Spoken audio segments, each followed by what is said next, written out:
Hello, mental health on call. Yeah, I don't know why I called here, but I didn't want to bother anyone else. I'm glad that you called. Do you want to tell me a little bit about what's going on?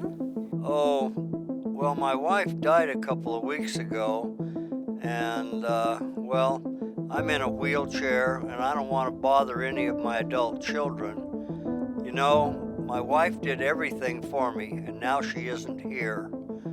I don't think I want to live anymore either. I'm just a bother here in my wheelchair and my oxygen tank. I can't even go to the grocery store for myself. I feel hopeless and weak. Mental health on call? I don't know what to do. It's my husband. He just locked himself in our bedroom and I think he has a gun. I'm so glad you called.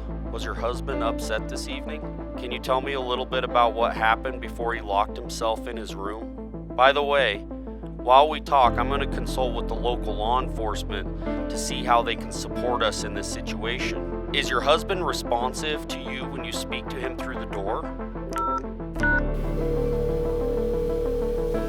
Hello, mental health on call. Hi. I don't really know what to do. Well, that's okay. I'm here to listen. Do you want to tell me a little bit about yourself and what you're going through right now? Well, I'm having another really bad night. Well, what made your night bad? Well, I don't know. I just sometimes feel like I don't want to be here anymore. It's so hard to be at home. I am so sorry that your wife passed away. I can't imagine how sad you are, but you are not weak. In fact, there is strength in reaching out. Oh no, no one cares about an old guy like me. You can just let me be. Would you be willing to let me help you and take you to Wallowa Memorial Hospital to get checked out?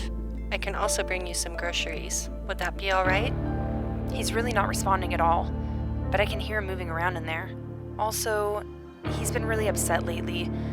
He lost his job last week that he's had for 10 years. Things weren't going well between us, so I went to stay with a friend for a while. When I came home tonight to check on him, I noticed that a bunch of his stuff was gone. Like he's getting rid of his things. It sounds like you both are going through a lot. Our local law enforcement is on standby if they need to come, but they will not come by unless I ask them to. Oh, I see. Well, that must feel pretty bad. Well, would you mind telling me a little bit more about why it's hard being at home? It's my parents, I guess. They drink sometimes and then they're mean to me. It's been happening for so long, and I just want to make it stop. My mom has these pills that I found. I was kind of thinking about taking them tonight, but then I remembered this number to call. Well, I'm glad that you called. Well, do you have a friend or family member that could come and spend the night with you? So then that way you're not home alone? I feel worried about you being home alone right now. I'm also happy to stay on the phone with you for as long as you need. Well, okay. I think that would be good.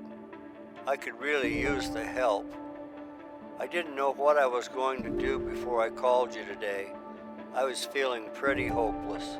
I care about you, and I would really like to come help you. I can be there in about 10 minutes, and we can go to the hospital together, and I can bring you some food. I'm here to stay on the phone for as long as it takes to get you and your husband feeling better tonight. Will you gently knock on the door to see if he's willing to talk to me on the phone? Please tell him that I'm here to listen. Okay, he said that he'd talk to you. I'm gonna hand him the phone. I am so relieved. Thank you so much for helping us tonight. Well, I'm so glad you called. We're always here to listen. Yeah, I have a friend who I can invite over. I think I would also really like if we could stay on the phone and talk for a while. I felt really scared tonight until I started talking to you. Well, it took a lot of courage to make this call and reach out. You did a great job.